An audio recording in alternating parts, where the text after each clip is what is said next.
It's a date that's been in the club diaries for these two sides for a long while, having booked their place in the playoffs a couple of months ago. There have been 5 outstanding teams in the Bostik North this season, and with Bowers and Pitsea having already booked their place in the Bostik Premier Division, it's down to 4 to decide who joins them. Aveley finished the best of the rest in second place with 80 points, and that was 6 points above this evening's visitors, Heybridge Swifts. They also have 2 former Swifts players in their lineup, with Adam Bailey-Dennis and Sam Bantic going up against their former club this evening. As for Swifts, plenty of attacking prowess in their lineup. Daniel Walker, Emmanuel Usi-Owusu and Evans Kouassi will lead the line tonight for Swifts.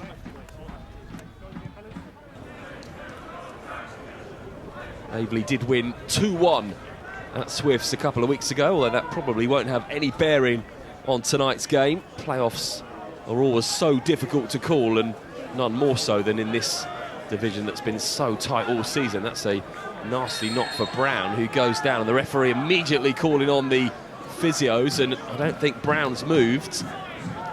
This could be a real blow for Heybridge early on in this game. That looks really nasty, and we only hope that Nicholas Brown is actually okay. The Aveley physio coming on to lend a hand as well. And just a few minutes into this game, this may mean an early change that Julian Dix has to make. And it does look like Nicholas Brown will have to come off, and he'll be replaced by Charlie Kendall. Long throw downfield, knocked on by Walker. Krzyznicki with the second header. Neat play from Swifts. Again, it goes in towards Kouassi, doesn't get there. Always going to be a really tight opening affair in a playoff game. Ball from Adeyemi across the field. It's not quite going to reach his man, but he does well actually to just bring that down, does Kouassi, and may go on a run here. Jinx in and out of players. Bantic tried to make the tackle, but Kouassi will just try and cross the ball. It does come back to Bantic, who just launches it over to this near side, and it's easily intercepted. Both sides just trying to find their rhythm early on in this game. That's a ball downfield from Claridge, who's nodded away. Kendall in with his first tackle of the afternoon. And it's all a little bit frantic in these early stages of the game. Again, another long ball downfield. This time it's taken down really well and in towards the feet of Walker, and it will just skip back onto the keeper, and he won't keep hold of it, and that just sums up the opening stages of this game. Very nervy.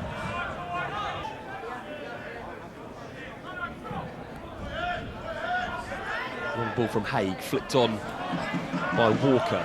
Owusu will just pick it up and look to jinx his way into the box. Comes back into Walker. What can he do? Tries to turn, almost got the shot off there, down Walker. And it will fall to Sam Bantic, who'll just look to go on a run on that left-hand side. Heybridge will know all about that, having played for them earlier on in the season. That's a really poor ball, though, and Kouassi will come away with it, and perhaps a chance now for Heybridge to counter-attack. Lovely feet from Kouassi, skips past a couple of players, into Walker! First goal of the game, and it's gone the way of Heybridge. What a finish from Dan Walker.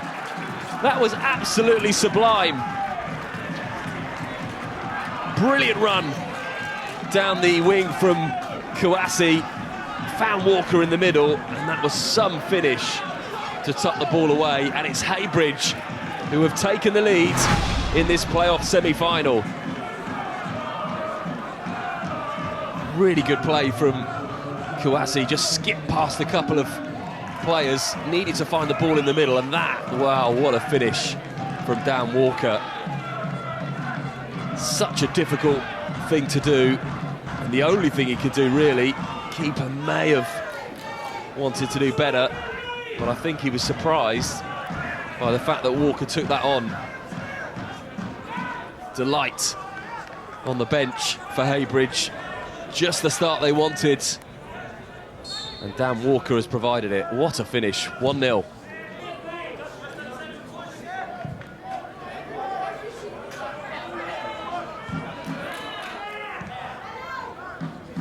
bounced over everybody, and Krasnicki will pick it up. It'll go towards Kouassi once more.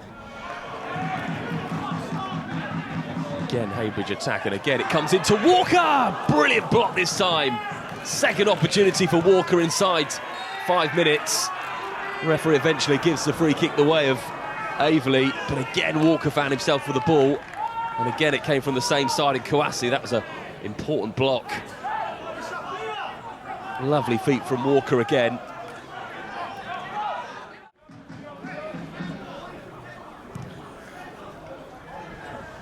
Haig with a long ball down the field. It goes towards Kouassi. They've had so much joy on that side, and again causing problems, and again skips past 2 players. Real opportunity now, squares the ball back, and again it was Harry Gibbs just knocking the ball away for Aveley, and they'll bring the ball into Swift's half.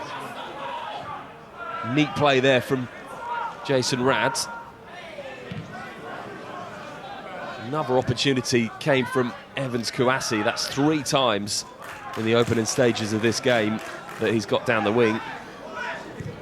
Krasnicki plays the ball in. Lovely feet there from Owusu. Goes back in towards Walker. It's bouncing around. Walker goes down. Referee just turns away, and a little bit of afters there with Dan Walker and Gibbs. Thought he should have had a penalty, did Walker. I think it was just outside the box, but to me it looked like a foul. Just on the edge of the box. Referee had such a good view as well, and that is a free kick. Great turn of pace, and again goes in towards Kouassi. Again, the feet is sublime, and lovely turn, causing problems. Plays the ball in, and it's just offside. The linesman flag does go up, and that's a nasty challenge on Dan Walker in the middle. I think the referee's going to get involved here. The offside flag went up, and that was a really late, clumsy challenge on Dan Walker from Joseph Johnson, and he will get a booking for that.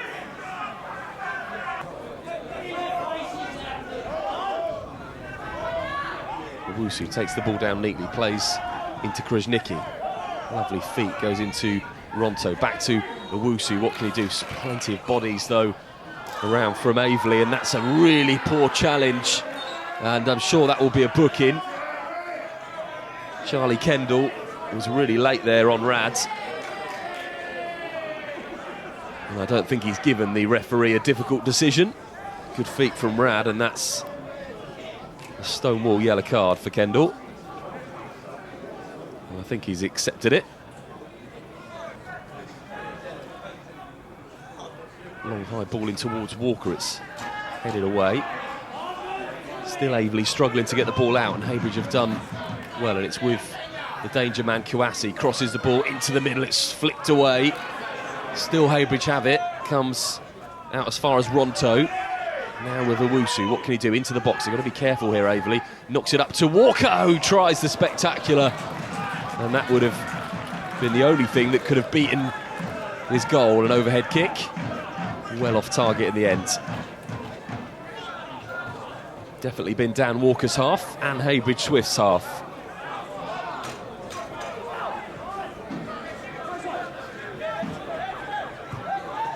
Need to improve, Aveley. They really failed to create any chance of note in that first half. Maybe wanting to do it for their many supporters that have turned out tonight.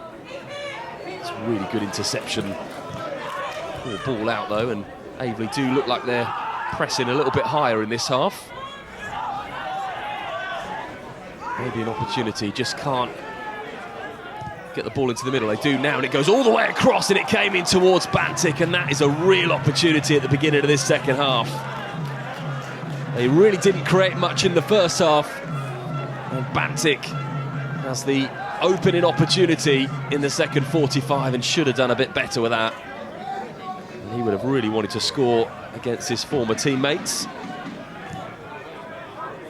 Haig with a long ball downfield, it's nodded away. They're picking up the second balls a little bit better in this half, Aveley, and certainly had more possession in the opening stages. Krasnicki just trying to win the ball back, and Rad will go again, and again he's challenged by Kendall, and the referee has got a decision to make here, and I think the Aveley players are just saying, look, he's on a yellow already. It was a poor challenge from Kendall, who's already on a yellow card. And Krasnicki just trying to fight the corner here. I think the referee is going to let this one go, but that certainly will be the last one that Charlie Kendall will get away with. Again, it was a challenge on Rad. He was away from his man, and if he wasn't already on a booking, I'm sure that would have been a yellow card. Aveley take the free kick quickly though, and maybe an opportunity to get the ball into the box. They drive it all the way across, and it is in. It's the equaliser for Aveley, and the linesman's flagged, and it's not going to count. And I think the few Aveley players making their way over to the linesman on that far side. His flag did go up almost straight away, and the goal is not going to count. It was a really well-worked, quick taken free kick. And they're still remonstrating on that far side with the linesman, and I think they're asking the referee to speak to him. The referee is going to take a little bit of time here to get some help. It's almost a VAR moment in this game without the technology.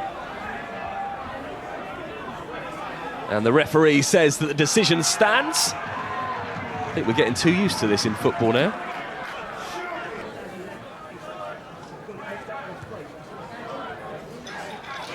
Again, Aveley get the ball down well, and that's a commentator's curse. A sloppy ball, plays it in towards Owusu, and now with Walker, and it goes back to Owusu again. He's got plenty of room if he wants to try and get that ball into the box. Well, that's a poor ball and easily intercepted, and that's a really poor challenge, and the Aveley players are going to be demanding it's a second yellow, because once again the challenge came in from Charlie Kendall. It was late, and the referee now has a big decision to make in this game. It was a challenge on Adam Bailey-Dennis. I think there's a few afters going on as well.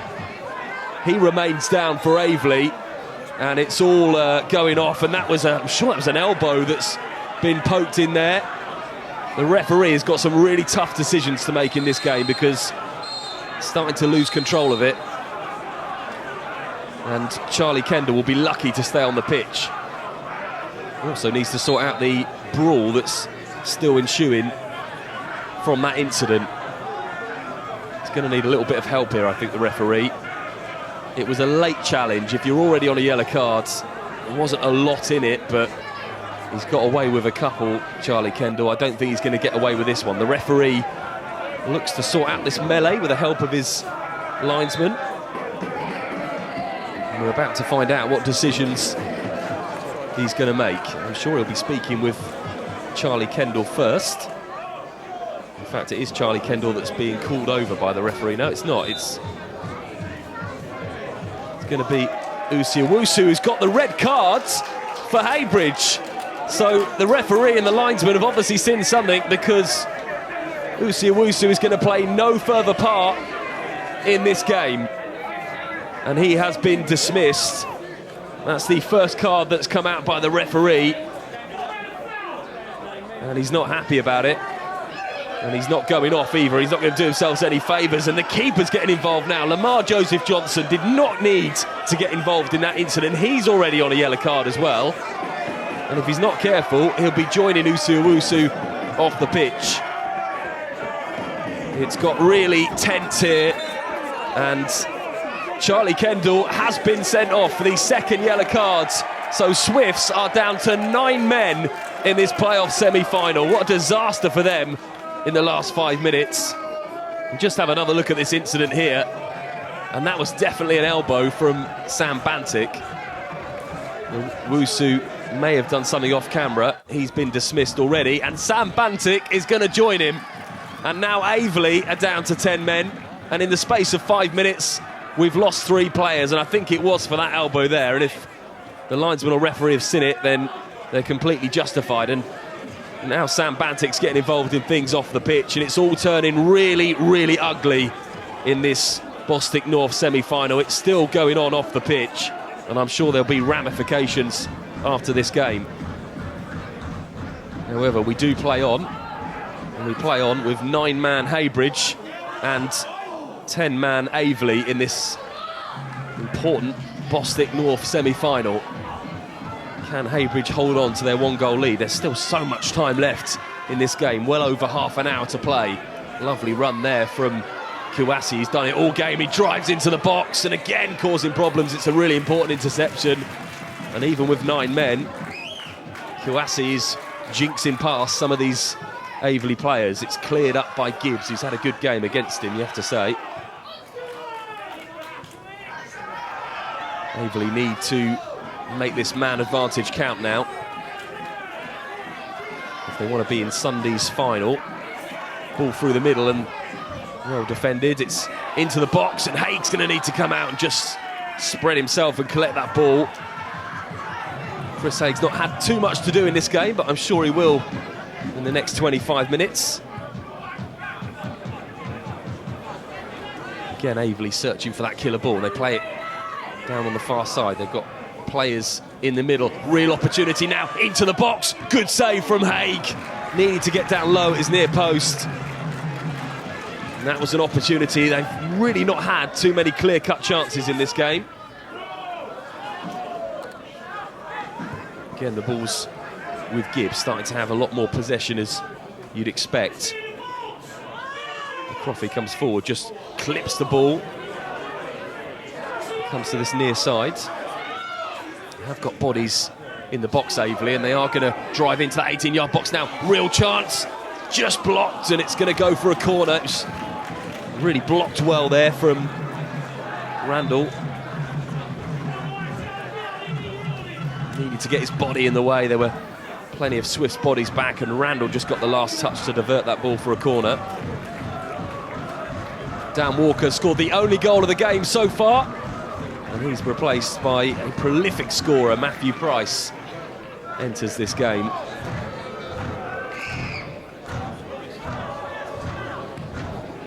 He just flicks the ball clear and it will come straight back at him as the pressure builds from this Aveley side. Who've got a man advantage. It's on the edge of the box. That's a really good tackle by Claridge, who wins it back and plays it downfield toward Price, and Price is in on goal. Can he finish it off? Matthew Price scores for Heybridge, and he has finished it off. It's 2-0.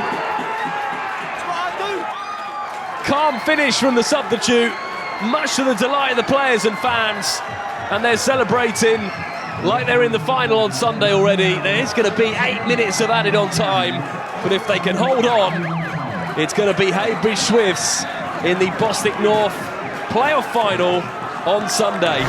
Wonderful finish from Price. It was a great ball from Claridge, just lofted the ball high over the Aveley defence, and Price was in, and this is what he does best.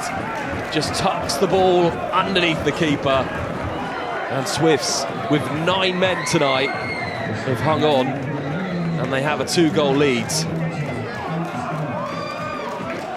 Delightful ball over the top. Price makes no mistake, and they believe they are now in Sunday's final. Matthew Price adding to Dan Walker's goal, and Heybridge have won this 2-0.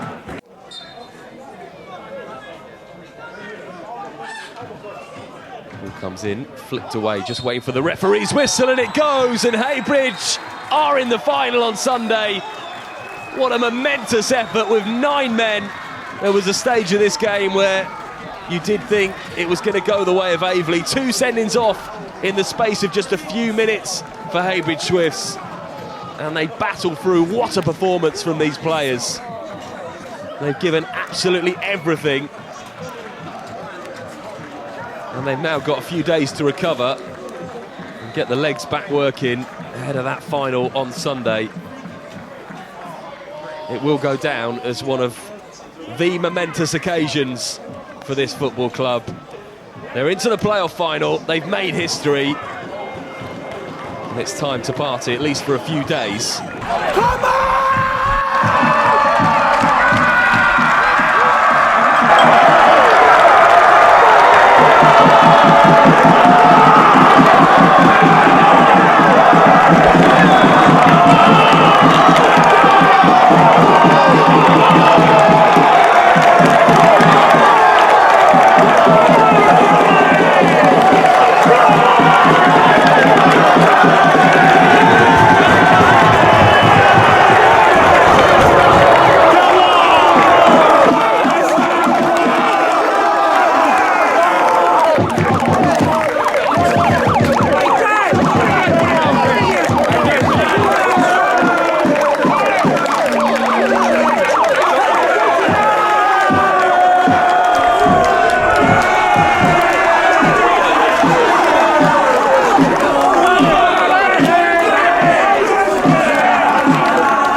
So, just played the best game of my life. Best game of my life. Into the final. We said we'll do it. We fucking done it. Chris, what a game. What was it like to play him? Oh, it was great. It was great. The lads were great. Atmosphere was great. Everyone dug in deep. I'm surprised that you're still standing after covering that amount of ground. My legs have gone. I'm sure everyone else's are too. And the effort to when you're down to 9, I know they were down to 10, but to dig in for that long, everyone seemed to just find something else. Do you know what it is? Gaffer does them sessions. So really, it was just like another training session. Boys, obviously, we had a philosophy. We knew what we was doing, just kept it tight, and it just lost the ball. Boys run their socks off. Credit to everyone, really. Fans as well, kept us going. I think the only worry would be if we've still got legs for Sunday. Obviously, a big game coming up. I'm not sure who we're playing. I think it might be Malden. But yeah, I think we got Malden, the big cogs, 1-0. But I'm sure the lads will look after themselves. Ice bath, recovery. It is what it is. We've made history at least, so we ain't got nothing to lose, really. What a game. Great game. Obviously, it could have been killed by the sending offs, could have killed it, actually added to it, but to be honest, the lads in the first half, we were by far the better team. We played some real good stuff, played to the game plan that we wanted to play at. All we've asked them to do is work hard all season, and we asked them to do that again today. And to be fair to them, in the second half it was literally. And to be fair, we were probably the better side in the second half with the 9 men. We knew we could hit them on the break. Obviously, we thought we'd hit them on the break with Evans, but then we got dealt another blow with Evans struggling a bit. And then Pricey comes on and does what he does, scores a goal. And to be fair, I think to be fair to them, they said we deserved it. I believe we deserved it. The better team on the night. What a magnificent game. How was it for you? Yeah, the boys were magnificent. I've been first 45 minutes. Coming at half time and I said to the boys, listen, you've been absolutely unbelievable, but we have to go out and do it again. And for me, the second half was even better. Obviously having 2 sent off doesn't help, but the boys worked incredibly hard. I couldn't ask any more from them. Like I said, Dan Walker was ended up playing midfield. When Pricey come on, he done exactly the same. Defensively as a team, we were magnificent. And obviously we scored a second goal on the counter-attack. One ball over the top, Price is on there and he does what he does best. And that's, you've got to say, that's been one of the only criticisms this season has been sometimes haven't quite given it their all, or turned up and really put in those performances. And tonight, I mean, that was more than a 10 out of 10. That was when it needed to be counted. Yeah, listen, the games we've been beat, we didn't work hard enough since I've been here. It's not a case of the quality. You see, like tonight, the quality's there. So it is down to work rate. And I understand some people, 1 or 2 players at times, don't give the work rate. But tonight, listen, I can't fault any of them. It was super. So the small matter of Malden now, I guess your only concern is the recovery time. Yeah, listen, we've got 2 or 3 days, so again, we train Saturday morning, don't have to do a great deal, not at this time of the season. Listen, Malden's going to be a tough game, of course it is. But again, if my boys can go out and perform like that and work as hard as that, we have a chance.